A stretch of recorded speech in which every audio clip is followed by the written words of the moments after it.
Hello, hello, you're listening to Politics, a Harry Potter reread podcast focusing on politics in the wizarding world. I am Adri, one of your hosts, and a recovering English major. That you are. I'm Helene, your co-host, producer, and soon-to-be boosted adult human with a jab scheduled for tomorrow morning. I'm very excited for you, Helene. Me too. I'm just ready for all the boosters. Give me all the shots. Boosters. Give me all the shots. Make sure that for this winter and beyond, we are safe. Yes. Give it to me. Well, as safe as we can be, you know. Right. Exactly. No COVID for me, please. I'll pass. No thanks. Yeah, correct. Pass. Hard pass. Well, what's not a pass is what we're going to be talking about today. It is chapter 14, titled Felix Felicis of Harry Potter and the Half-Blood Prince.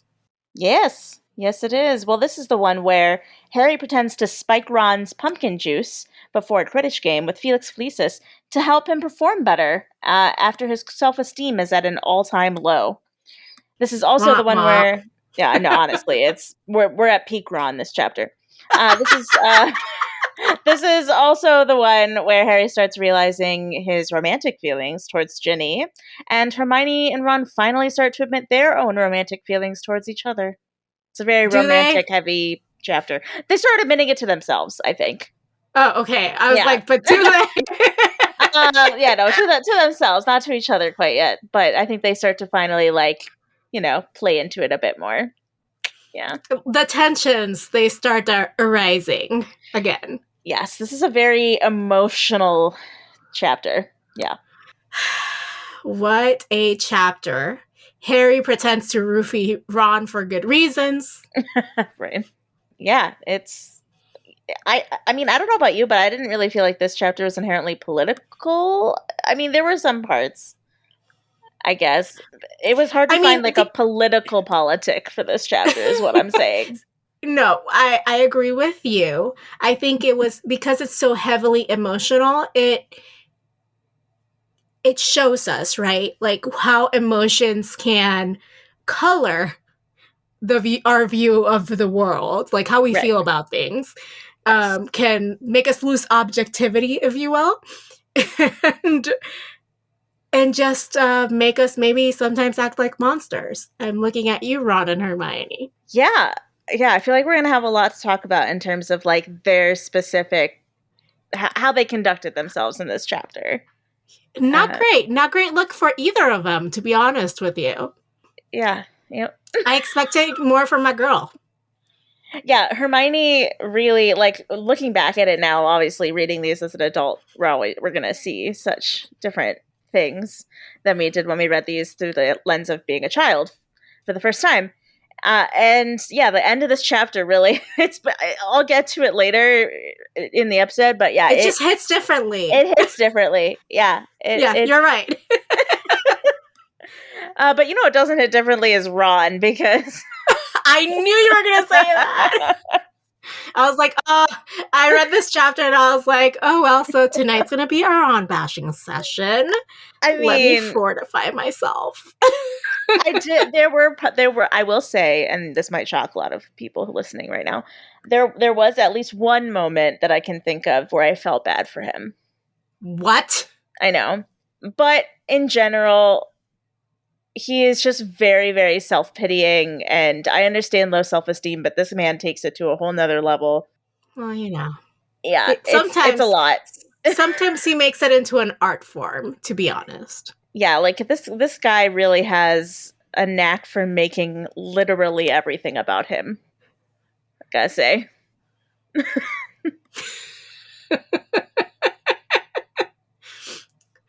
It's very Jan Brady, and that is a very old reference, but we will continue. Don't worry, I know what the Brady Bunch is. I know, but some of our listeners... True. Who are much younger than this geriatric pregnant person. You're dating yourself right now. I know, right? We'll be like, what is this old grandma talking about? Was there any Potter Watch stuff you wanted to mention this week, or... I mean, other than fuck Joe Manchin and Kristen Cinema, no.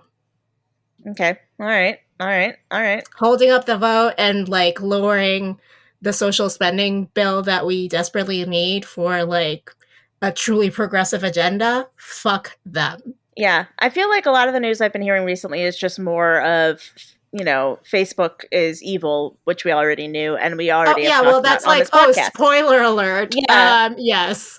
But also fuck Kristen Cinema and her stupid denim vest.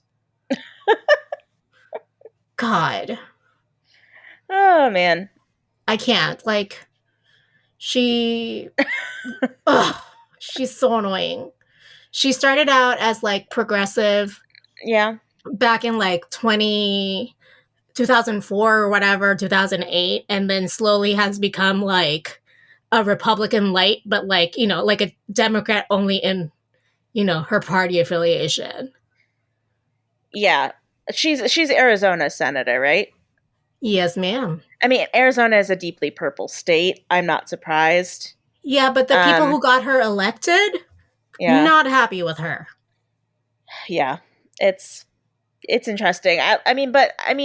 Would you? I prefer her to Trump. So right now, there's still perspective. I still have a lot of perspective on all the Well, situations. she did vote with Trump a lot of times. She did, but now Trump is gone, so I can deal with her bullshit a little bit easier, knowing that Trump is gone. Well, I mean, I'm not gonna want to deal with her if she like fucks us over and we don't have like a social.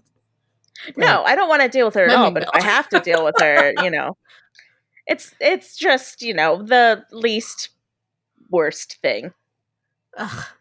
See, like I know that you're right intellectually, but emotionally, as we were talking about like emotions, I'm like, fuck her.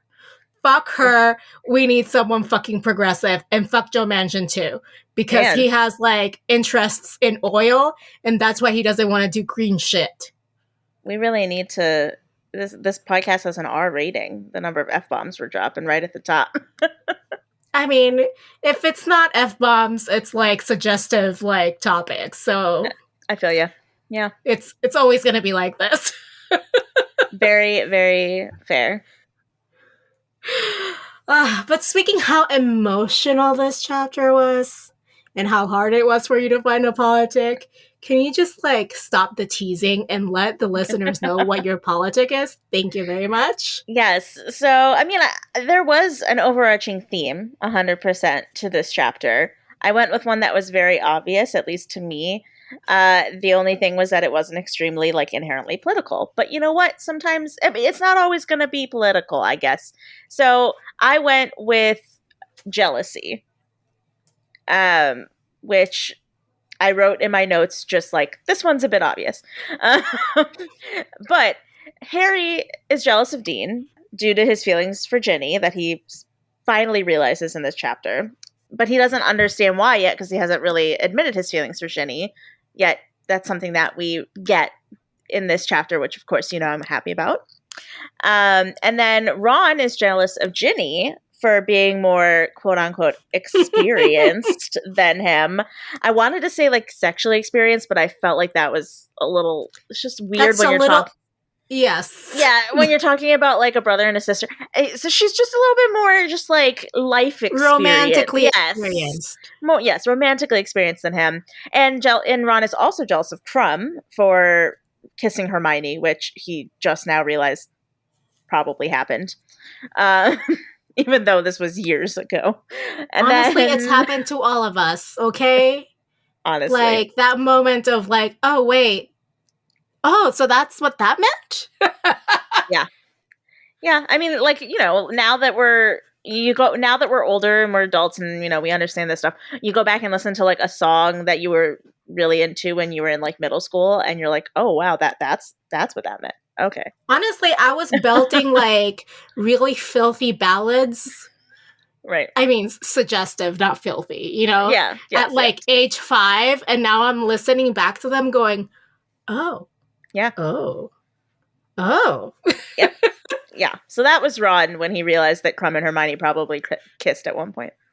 Yeah. He's like, oh, right. That's probably what happened. And then Hermione is obviously jealous of Lavender for being with Ron. we see lots of this going around.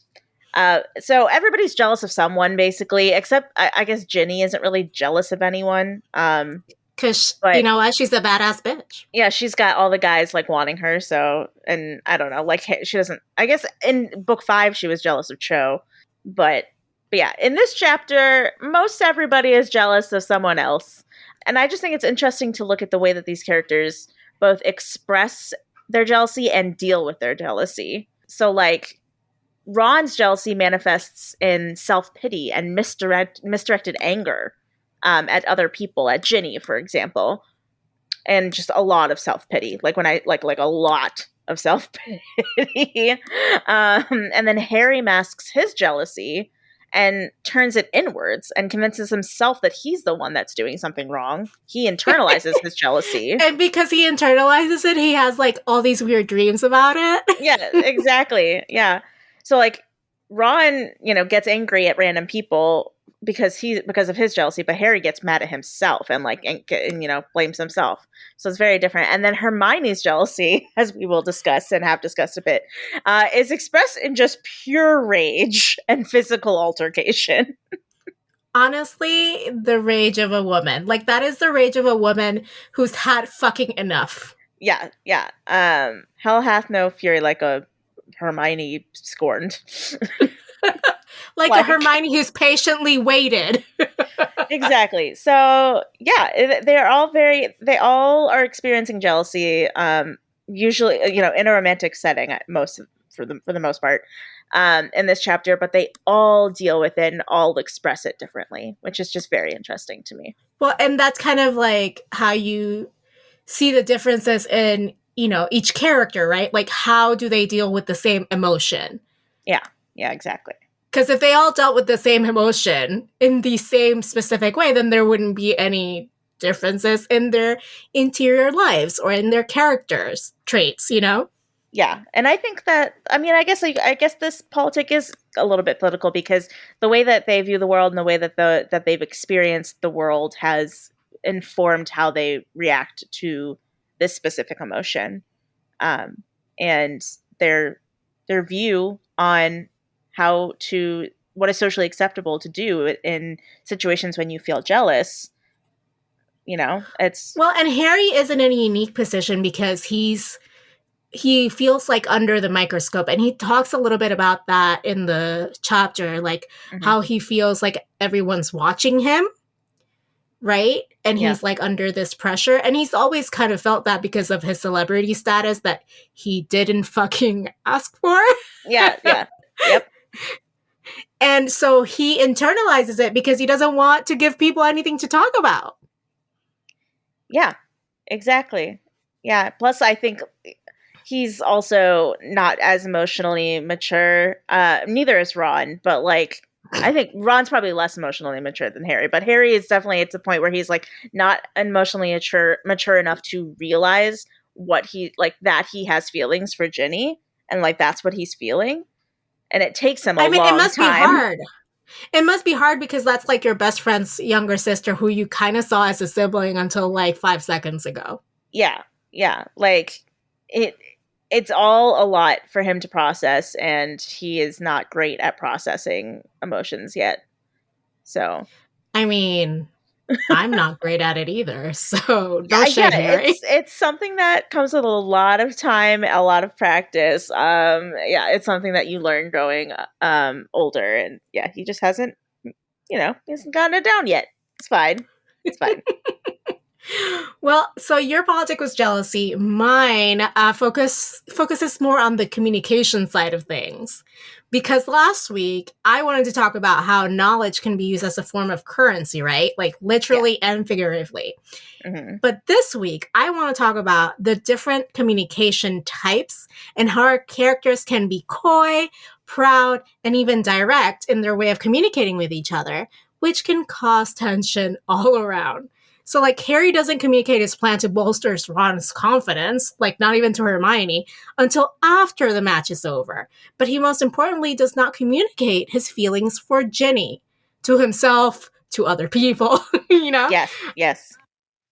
Hermione is trying her best to communicate with Ron, but Ron is too proud to communicate his real feelings to Hermione.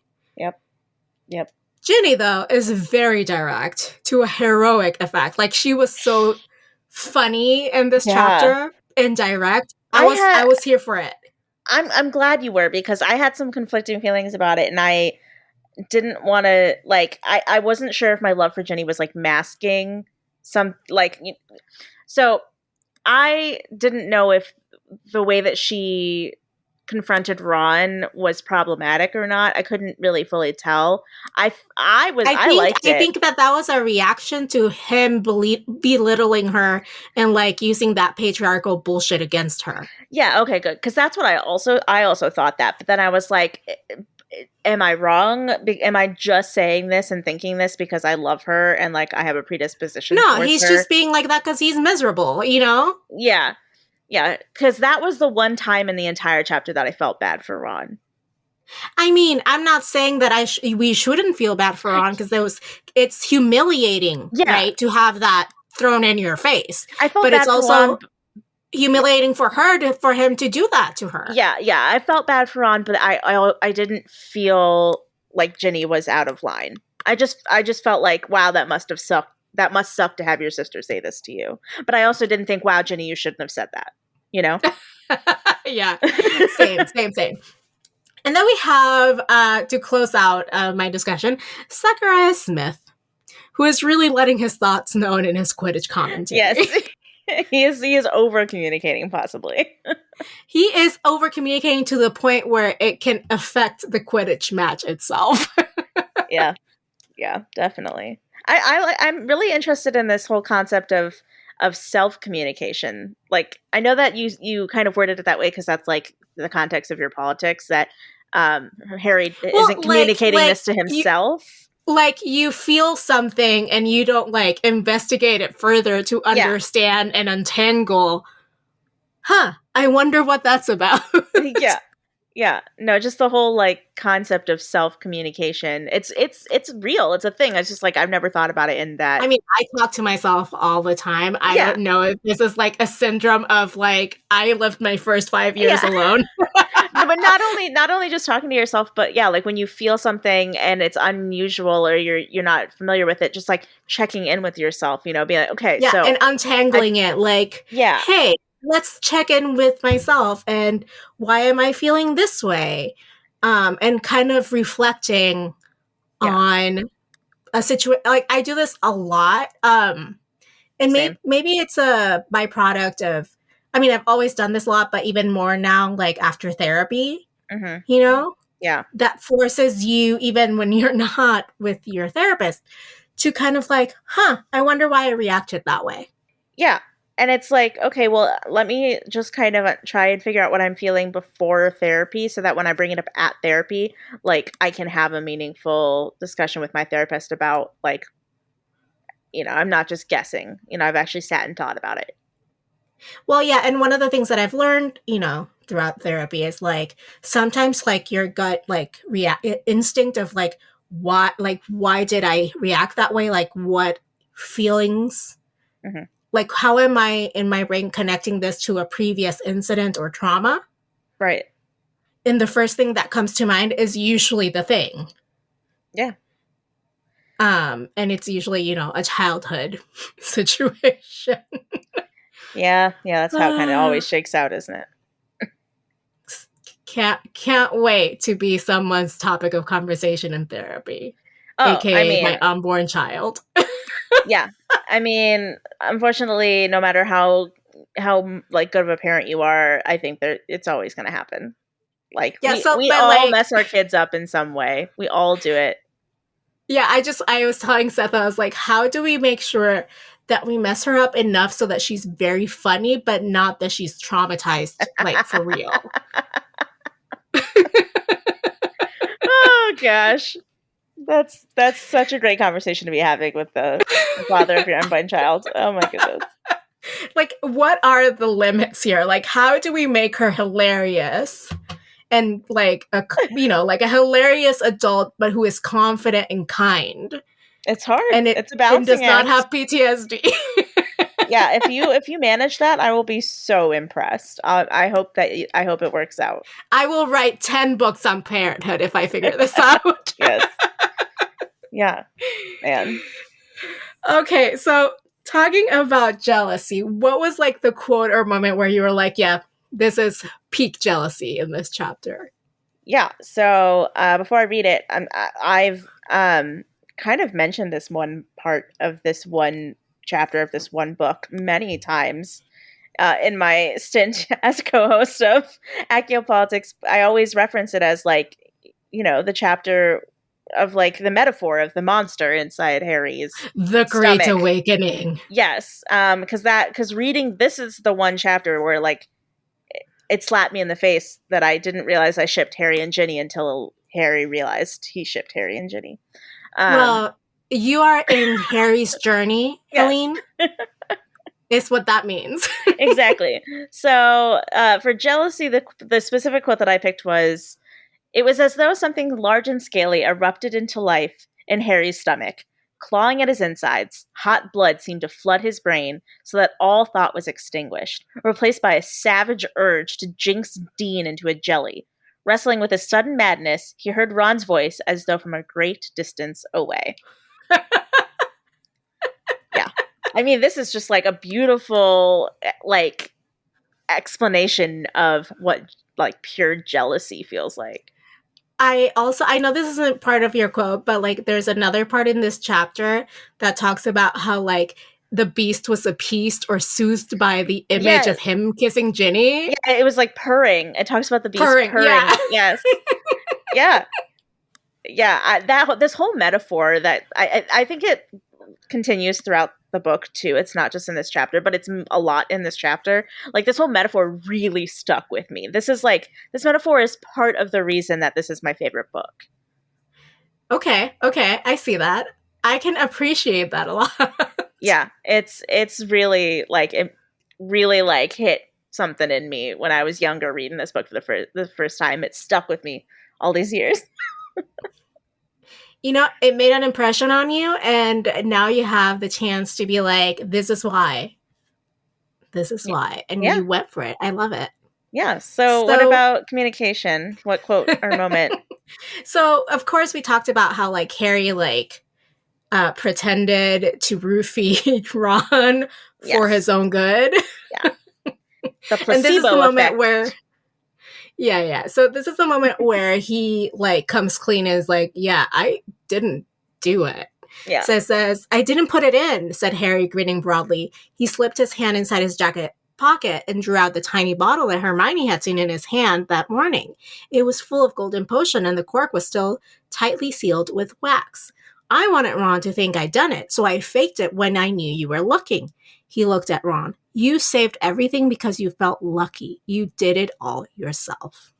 So this shows that Harry is so smart. Look, all the forethought that goes into this. I know. He was so smart. He may not be book smart, but he's definitely people smart. Yeah, like he even thought to do it when he knew Hermione was looking. Because he knew exactly how she would react. Yeah, he had all the foresight. Look at him being the puppet master and them being only just like the measly little puppets. Yeah, they all fell for it. Look at you, Harry. Look at you go. But also, I wanted to talk about his communication here because it is the only time in the chapter he's like super direct. Yeah. With his friends, because even before he was like, "Oh no, they look like they're about to hook up. What's going to happen with me?" And he doesn't talk to them about that. No, he doesn't. It's the like this, and like when he talked to Ron, it was like, "Hey, Ron, you're my best mate, but if you continue doing this, I'm going to, kick you out of the team." Yeah. Those are the only two instances in which Harry is pretty direct, and the way that he communicated this was so full of empathy and also trying to bolster Ron's confidence up like he's been trying to, because he knows that Ron just has a mental block and it's all about his confidence. Yeah. I love my boy Harry. Look at that guy go. All right, so who in your chapter was like the character that was like, oh yeah, he's Mr. Jealous. You know, okay, so I wrote Ron, and I'm also possibly considering maybe switching it out for Hermione. But I think I wrote Ron initially because he's jealous of more than one person in this chapter, while But everybody else is. Hermione has like an outsized reaction. Yeah, so like everybody else in the chapter is like solely jealous of like one person. Um, like Harry's jealous of Dean, and Hermione's jealous of Lavender, but Ron is jealous of Ginny and of Crumb. And honestly, Harry, like he's always jealous of Harry all the time. So that's originally why I put Ron, but yeah, Hermione's reaction to jealousy is off the charts. So it's possible that she probably is a better indicator of like the whole politic of jealousy in this chapter in general. All right. Well, my character is Harry because he's the character that both like withholds and communicates the most. That is fair. I think that is very fair. All right. So how do you see jealousy throughout the book? Yeah. So I mean, we see Harry continue to struggle with jealousy towards Dean, obviously, in this whole Ginny thing, for at least the next couple of chapters until Harry and Ginny finally get together. And then we also see it with Hermione and Lavender, as Ron and Lavender are dating for, the rest of this book. Well, a lot of this book. But then throughout the series, as I mentioned earlier, Ron is always struggling with jealousy of one person or another. Usually it's Harry. Usually it's Harry's fame, Harry's notoriety, Harry getting all these things that he wants. He has money. He has, attention of his mom. We always want what we don't have and Yes. seems fun until we get it, and then it's fucking terrible. Yeah. So I think Ron. What were you going to say? Go ahead. I was just going to say, I think like a staple of Ron's personality is that he's just constantly jealous of someone else,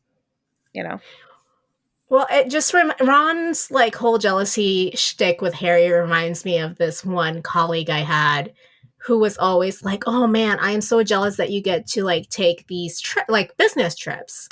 I never get out of the office." And I was like, "Do you know how many hours I work on business trips? Yeah. I get no time for myself or to do anything fun." Yeah. Like, I mean, it depends on your, job or whatever, if you get to have fun or like do fun things on your job. But like my job is pretty arid, so like we would go to like DC and have all these meetings and then go to the hotel, sleep, and do it all over again the next morning. Yeah. No. And definitely. like if I wanted to go out or something, then just make sure you're not having like dinner meetings then, like Yeah. Also, like, what was I going to do? Just go out by myself? Yeah, I mean, I had a business trip to New York a couple of weeks ago, and like, yeah, it was the same thing. Like, I was either going out with clients or I was like, I'm not going to go around New York City by myself as a young, woman who yeah, exactly.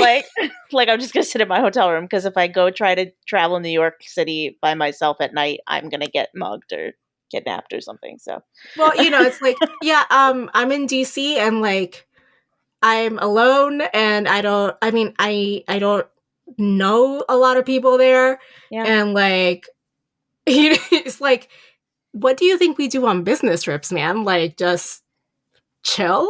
Yeah. It's not a vacation. Yeah, I mean, people just want what they like. They think they want what they don't have until they have it. And Ron, I mean, yes, Ron grew up in a very, he grew up in a poor family where he didn't get a lot. He always had to share attention and like material possessions with 6 other kids. And it's got to suck. And it probably looks really, really nice to have all these things that Harry has and have them all for himself and all of that. But like, it's just so constant with Ron. It's so tiring to me sometimes. I can feel empathy to a point, but it's just a lot for me. Yeah, no, sometimes it's like laid on a little too thickly, if is my take on it. Like that's his like defining characteristic. Like it's kind of almost to me a little bit lazy writing. Yeah.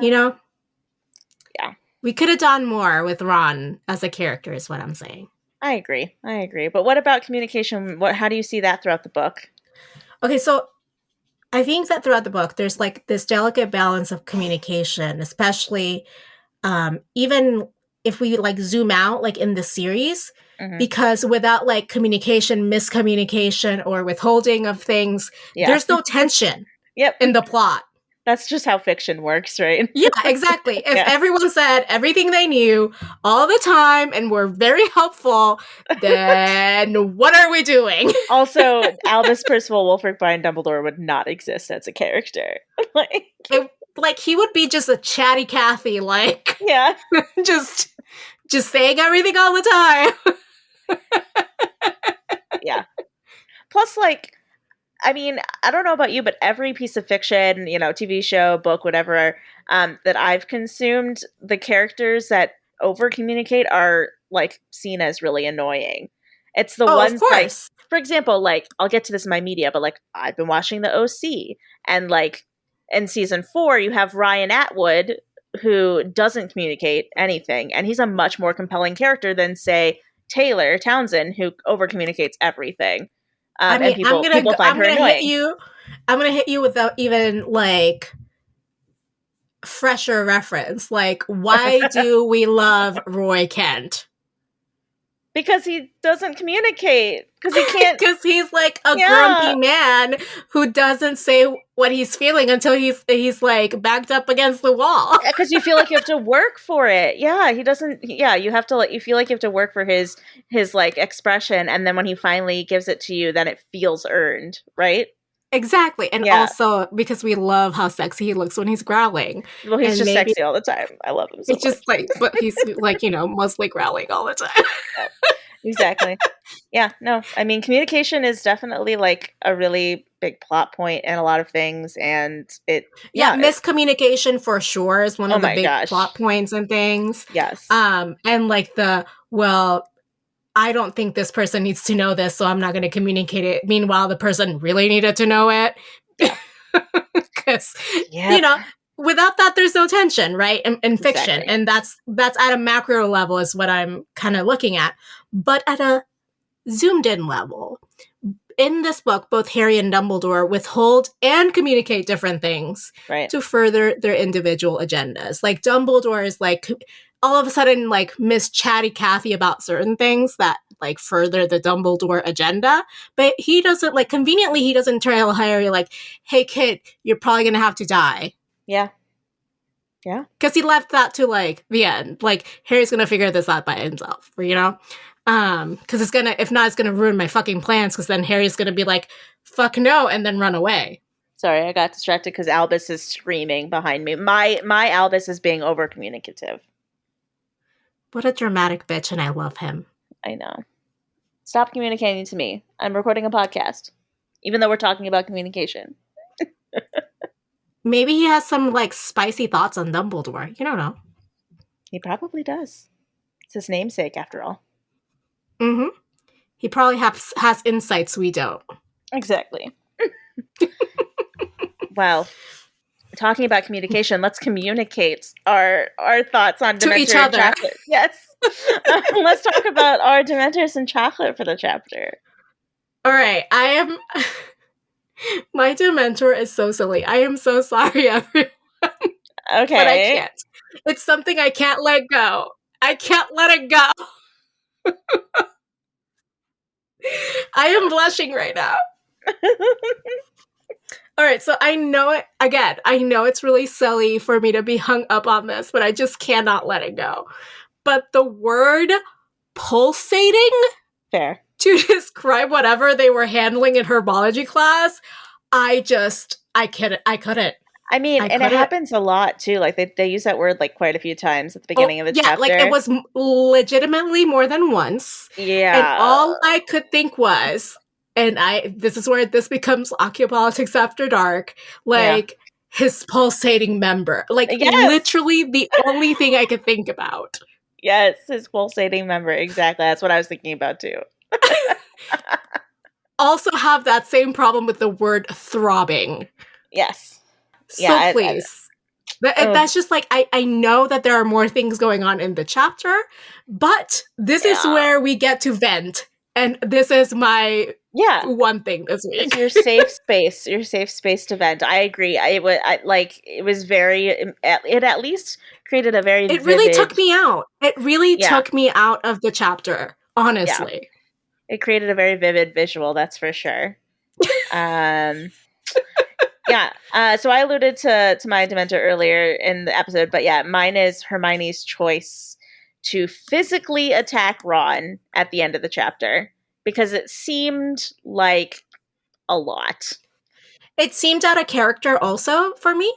Yeah. And it seemed like, I mean, I'm not saying that she wouldn't have done it. Like, I have definitely acted out of character many a times when, like, enough is enough, you know? Like, you're like, I've held all these emotions in, and now I'm blowing up, you know? Yeah, and when I say, like, when I say physically attack, like, if she had, like, you know, hit him in the arm or something, whatever. But, like, she viciously attacked him with these birds, and they were like, and didn't call them off. No, and it was talking about, like, how they were like pecking at every inch of, like, visible flesh. Mm-hmm. Like, she probably drew blood. It's just sounded very violent. It sounded very, like, intense. I don't know. It just seems like a very outsized reaction, which we kind of already talked about. But yeah, it was a lot. It seemed, like you said, filled with, like, rage. Yeah, exactly. So, I mean, all he did was kiss someone else, and you guys hadn't. I mean, I will agree. I think that, like, she has a right to be mad. Like, she can be angry, but does she have to resort to this? Is the question. It just seems like, you know, if a guy I like, and, like, I had been vibing with, and we had kind of unspokenly. I'm sorry if you said vibing and I can't handle it. I mean, like, if we had unspoken, like, it hadn't been spoken, but, like, we kind of had unspoken vibes. Yeah, like, we knew that we knew that there were feelings there, like, they were unacknowledged, like mutual feelings, and then he went and kissed another girl. Like, fuck yeah, I'd be super pissed. But, like, I just don't think I would resort to physical violence. And maybe that's just the pacifist in me, but I don't know. It was a lot. Yeah, I mean, I'm a married lady, right? But, like, if my husband was like flirting with someone else, I would just give him the look of, like, you are so dead when we get home. Mm-hmm. And even then, I wouldn't, like, physically, like, harm him, but what if he like started passionately making out with someone else, like Ron did with Lavender? Well, we'd start the divorce proceedings, but that's, you know. Yeah. But we had, like, a marriage contract with us. Like, you just said that, so I'm sorry I laughed, but you're just like, oh, well, yeah, well, we'd get divorced. Bye. Like, yeah, I mean, fair. It just he knows this. Yeah, no, it's but fair. It is something I have communicated to him. Yes. Yeah. In advance. And I don't go back on my word. Yeah. Oof. Well. Again, but this was not like Hermione's, like, whole thing. Like, it's like you were saying, it's like unspoken vibes, you know? Like, yeah. What I'm saying is a little bit different because, you know, we spoke vows to each other. Spoken vows versus unspoken vibes. Definitely different. Yeah. But, like, if theoretically I am 24 and single, you know, like 11 years ago, and I'm vibing with someone and that person, like, starts making out with someone else, then, like, I'm just like, well, I guess they didn't like me that much anyway. Moving on, because it has happened to me. Yeah. And, like, my whole point is, like, well, if you like me and you didn't tell me, and you weren't clear about it, then also, like, that's on you. Yeah, and I mean, she might not have knowingly done this, but she did the same thing to him with Crumb. She might not have Oh, known he liked her at that point, yes. but Yeah. I was just thinking about that. Like, he didn't, like, attack her with magic. no. Yeah, I mean, he was not nice to her, but Well, but, you know. yeah. I don't know. I'm There's a sure that difference between like not being nice and not talking to each other, I think, than like, you know, sticking magic to them. Like, yeah. I'm sure that there are listeners that don't agree and think that it was a very like appropriate response, but let us know if so. But yeah, I feel like this is the question of the week. well, we'll see. Yeah. Yeah, But before we get there, what about your chocolate? What was something that you really liked in this chapter? of course, Queen Ginny Mm, talking back to Ron and even to Harry, and also like crashing into Zacharias' myths. yes. Quidditch.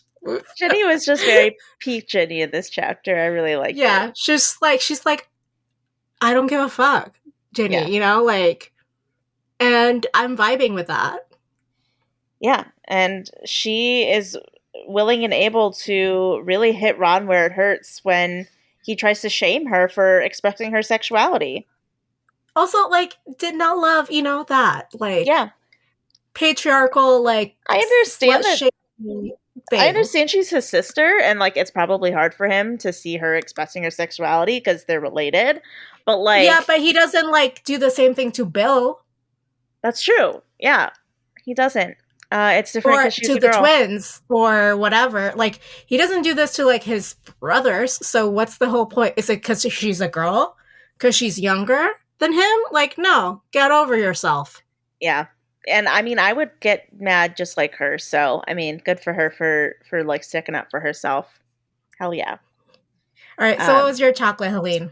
surprisingly, it's. I mean, yes, what you said is a chocolate of mine, but the one that I chose for this one, it's just getting to finally see Harry start to realize his feelings for Ginny in the chapter. Like I said, this is like something that has stuck with me for years. This entire realization, because the moment Harry realized it is the moment I realized it, and it just made so much sense to me back when I was reading it for the first time. And so I just think it was beautifully handled. I think their entire romance was so well done, their entire love story. And we kind of finally get to see it culminate, come to a head a little bit at this chapter. So I just loved it. Lovely. But also, like, did it still ring true to you this time around? Like, you were like, yep, this is exactly how I felt. Yeah, especially because now that we've been rereading the series, I've been able to like pick up on things that, because like the first time I read it, I had no idea that Harry and Ginny were going to end up together. I had Oh, absolutely no so, idea.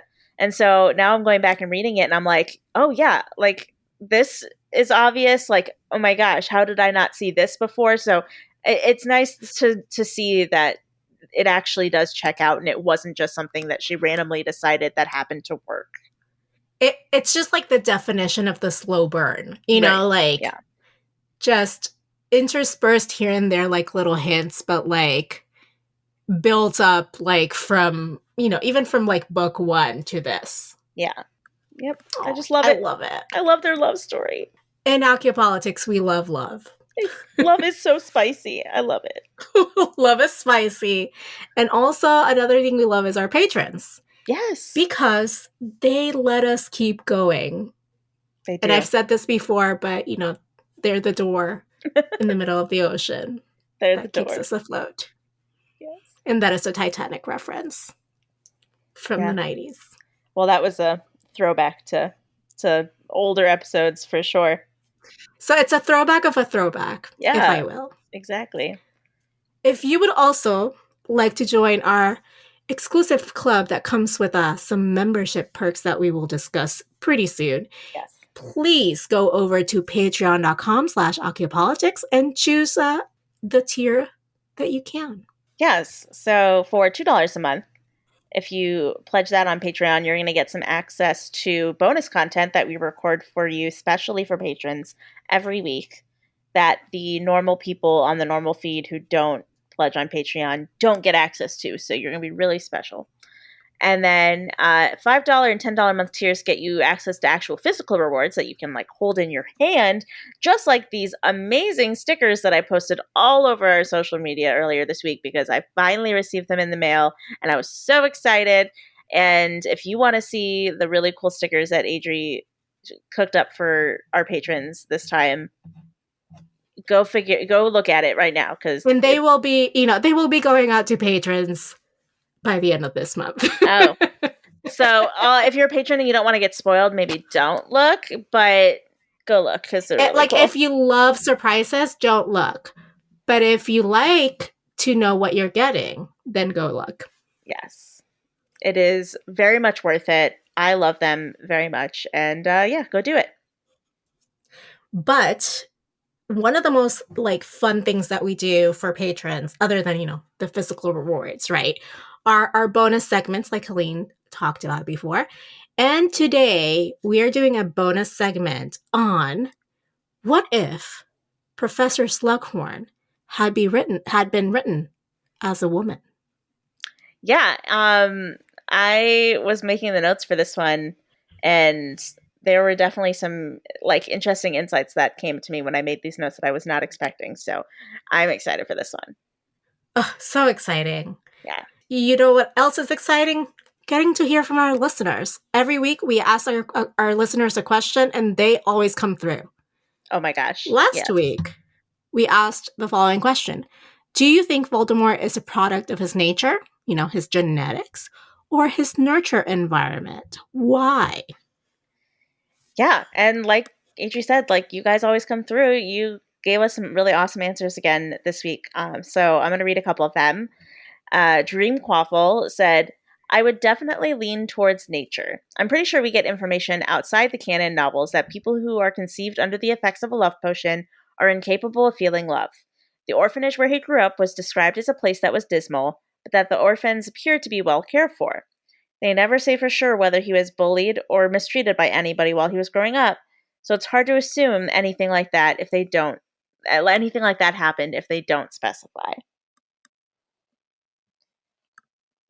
Okay. Yeah, the couple people brought that up. So a couple people brought up the effects of the love potion and being incapable of feeling love because they were conceived under a love potion. Just like Rex, who is a listener and sometimes co-host of the pod, he said, Tom is a product of nature. He was conceived under a love potion and cannot love. This causes him to only see others to get more power. I think if he was conceived without it, then I think he would be able to love and would have had a different outcome. Would he be evil? Who knows? But he would theoretically be raised outside of the Gaunt household, thus being raised without their pure blood ideology. I know he had a pure blood ideology as current Voldemort, but he also has the love potion as a huge factor in his genetics. So maybe like, I mean, I understand like that's like the canon answer, right? Yeah. But then like we know that there are other people in the wizarding world who haven't been great people as well. Yeah. Looking at you, Lucius Malfoy. Yep. And so to me it's like, but what is their deal, Yeah, a couple of people did say nurture. So both Dream Quaffle and Rex said nature because of the love potion. Some people were, not so sure or, conflicted or did lean towards the nature rather than nurture aspect. So Lopez.Desiree.M, they voted for nature and said the reason that they voted for nature was because of circumstances of conception. So this is on the side of nature, not nurture. But they don't think there's any coming back from the circumstances of conception. So she's in that camp with Dream Quaffle and Rex. But Hannah_Flana said, in reality, I think it's both. I picked nurture because that's a variable that could have been different. Okay. And 4HL said nurture because nobody ever showed him what love means. He only understands power. Mm-hmm. And Kamira said, in my opinion, it was a combination of both. Perhaps the nature part is most important, and perhaps he never really had a chance considering he was conceived under the influence of a love potion, but his tough upbringing couldn't have helped. I'd like to think that simply the fact that one is incapable of feeling true love does not necessarily make them a serial killer. There are several possible paths, even for someone like Tom Riddle, and I'd like to think that the fact that no one has ever shown him what true love and compassion really are did a number on him also, and potentially contributed to the creation of Lord Voldemort. Okay. I mean, I appreciate everyone's answers. Like, my whole thing with the love potion, like, lore and canon is more like, oh, that kind of, to me, that kind of came out after the fact, right? Like, so, like, it's never mentioned canonically in the books that that's what makes him incapable of love. So I was like, wait, I'm confused, right? Like, as a reader of the series at first when that information came out. Right. And also gives me a little bit of vibes of like, well, if you were raped, then your child is a psychopath, you know, kind of Right, yeah. Vibes. But I read this book called The Sociopath Next Door, which is like a very like popular psychology explainer on sociopathy and how psychopaths and sociopaths, right, are not just killers. They come in like all shapes and sizes. Yeah, you don't have to kill to be that. Yeah. Yeah, and like you can lack empathy and still be a functional member of society. Yeah. So I think that's what kind of Kimira was alluding to. Right. Like, just because you're a sociopath or a psychopath, right, doesn't mean that you are automatically going to be like this terrible, like, serial killer. Yeah, I think that those types of things make it like easier to cope with, you know, if you do end up killing someone. Like, oh, yeah, like, for sure. Yeah, like it makes it easier like, to kill someone. Yeah. It'll make it easier to kill someone if that ever does happen, but it doesn't mean that, like, if you are a sociopath or a psychopath, you're not just like born with like a natural desire to just murder people all the time. Well, it doesn't make you a killer, right? Like, it doesn't make you that an urge. It just, the urge, like, the thing about sociopaths is that they don't understand emotion. Yeah. And they, you know, they see everyone else like, oh, well, I don't fit in, so I better like mimic them, right? But that doesn't, like, from that to serial killer is a big leap. Right. Yeah. So, I mean, I think nature is just the easy answer, honestly.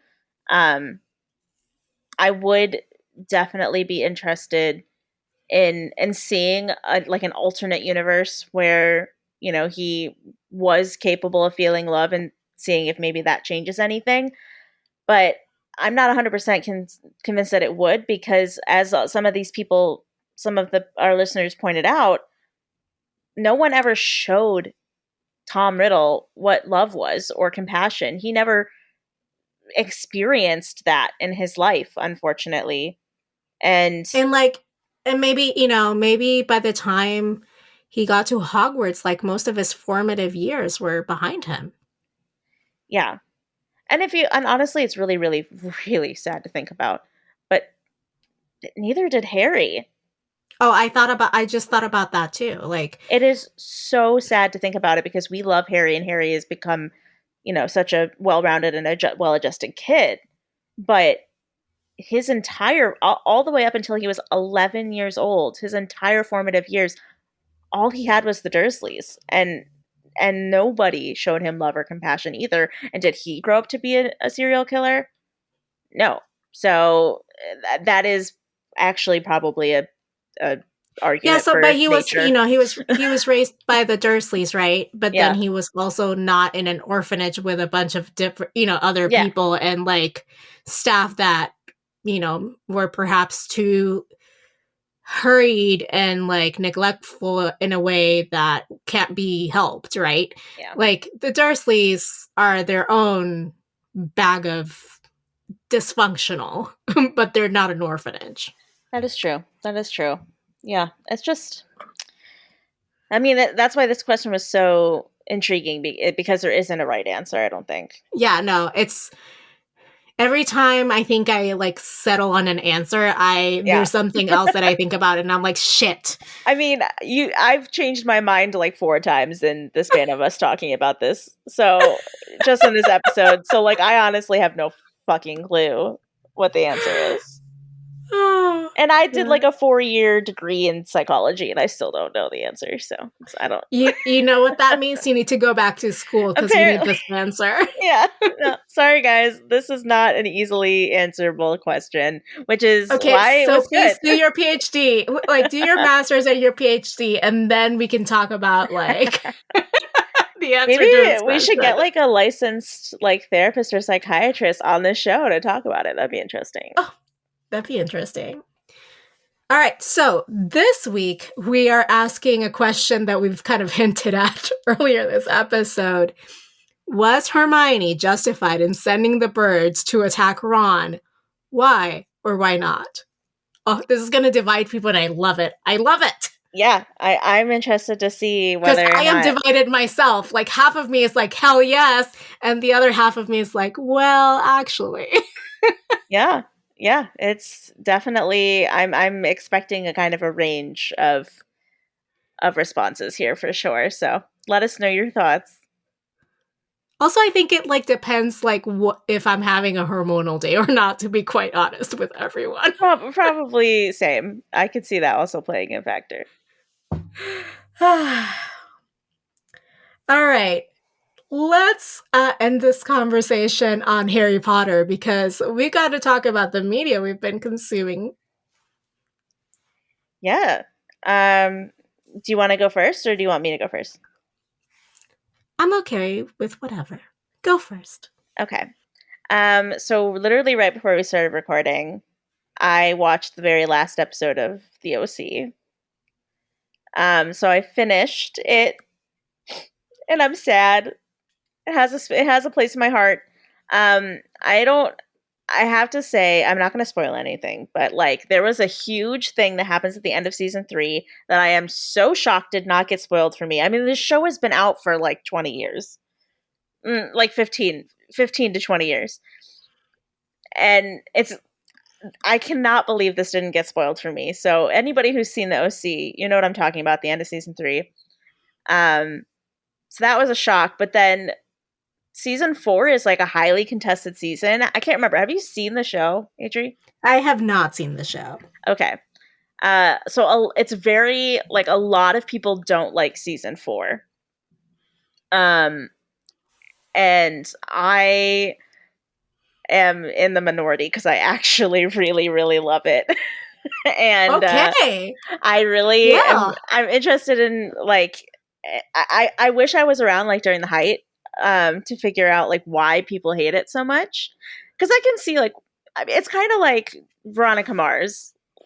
Like, everybody really loves Logan and wants Veronica to be with Logan, and I was always a Piz girl. I can see, yep. So, like, this is kind of similar.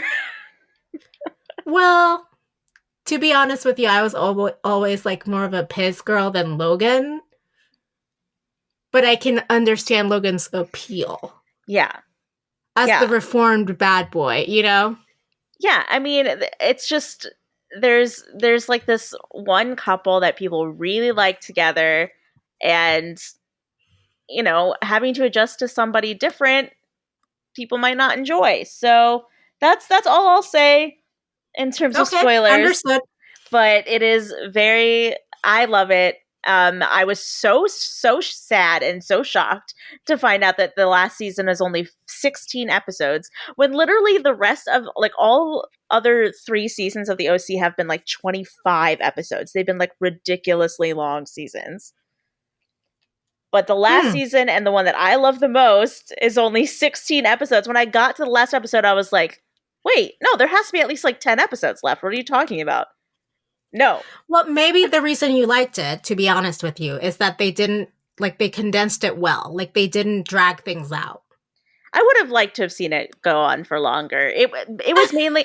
So the reason I like the season so much is the change in dynamics and, like, the like, different character that they bring in, and The fresh blood. It was a nice change of pace for me. Okay, understood. But I would have liked to have seen that last longer, but oh well, it didn't. I'm trying to be okay with it. I like how they wrapped everything up in the last episode. It was very nicely like tied up in a bow and ended it all very well. But I'm sad it's over. Okay, I can see that. So that was me. Mine is, as always, pretty lowbrow. I go high and then I go very low. 90 Day Fiancé the other way. What does that mean? Okay, so in the 90 Day Fiancé universe, there are many shows or spin-offs of these reality shows. Okay. There is your 90 Day Fiancé, which is your normal, we've met previous to the show filming, we've gotten engaged previous to the show's filming, and my fiancé is coming to the United States, and then we have 90 days to get married. Got it, yes. That's 90 Day Fiancé. Yeah. There's 90 Day Fiancé before the 90 days, which is I am dating someone from another country. I am going to go visit them and see if this is for real. Maybe we'll get engaged. Maybe we won't. But this is the first time we're meeting each other in person, Okay. And then there's 90 Day Fiancé the other way, which is I've met my fiancé, everything's going well, but instead of bringing them to the United States, I am going to move to their country. Oh, okay. Okay. That's the other way. That's the other way, correct. Okay. The current season is quite something. We have new characters, as there are every season, but we also have old couples that we are still catching up with. I don't know. And they're new lives. Can you call them characters if they're real people? I say characters because you only get to see a version of them on screen. Okay. All right. Fair. Kind of like the Real Housewives. Do I know them as people? Fuck no. I know them as produced characters. Fair. And edited versions of themselves, Yeah. They know they're filming. So, if you knew they were filming you, would you be your most authentic self? Probably not. Probably not. You're right. So you kind of put on this persona, right? There's this one lady who has moved to India, and she has been on 90 Day Fiancé the other way since the first season. I think this is season 3 right now. Oh, wow. And the drama keeps coming every season. There was a big, explosive plot twist, if I may. Wow. In season 1. And she ended up leaving and then came back for season 2. Wow. And now in season 3, she's an older lady who's in a relationship with this 35-year-old Indian man, and in Indian culture, that age gap is not acceptable, and his parents have never accepted her, and now his mom is has moved in with them and is telling her you're doing everything wrong, your house is so dirty, it's goodness. Wow. It is quite something. I'm just I am so glad that my mother-in-law doesn't live with me. Yeah. Wow. That doesn't sound enjoyable. It is not at all, but there are a lot of couples in this show. My favorite, I'm telling you about the most dramatic one in my humble opinion, but my favorite couple is Kenny and Armando, a same-sex couple who are living in Mexico with Armando's daughter, who's 6 or 8, around that age. Okay. And she is adorable, and they're an adorable couple with actually a significant age difference between both of them. Kenny is from Florida and he's retired. Armando is 32. Wow. So, but they're so adorable and so in love, and I love, and they're the only ones I'm rooting for. Aww. That's always nice. And and they've been going through stuff because same-sex marriage wasn't even possible for them until quite recently in Mexico, and now they get to plan a wedding, and it's a lot. Aw. So yeah, Man. I just So much love.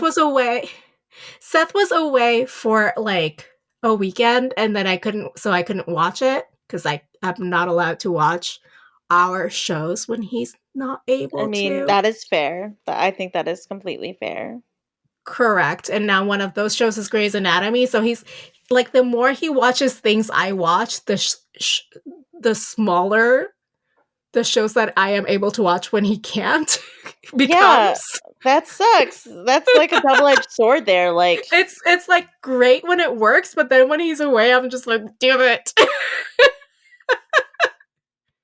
What am I supposed to be watching now? Can't watch The Housewives.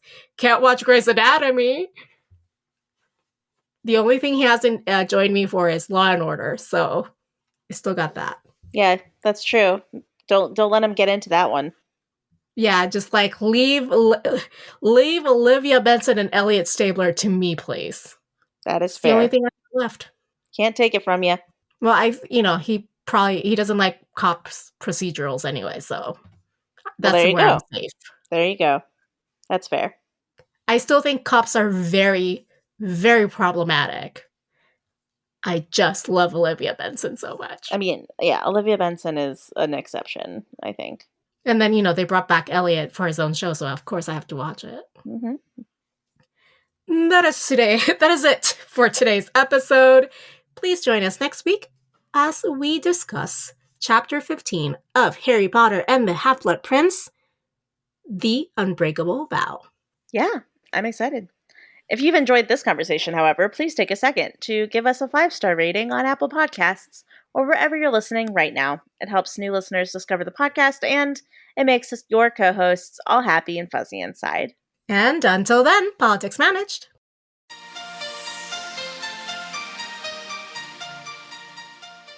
Support this show by going to patreon.com/occhiopolitics.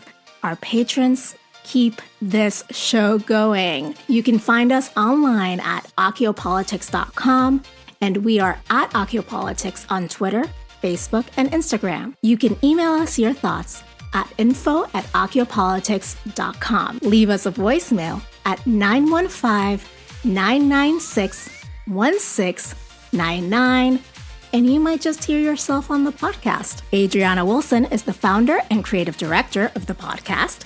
Helene Karp is the producer and social media manager. Allison Pullman is the audio wizard and editor who makes us sound so good.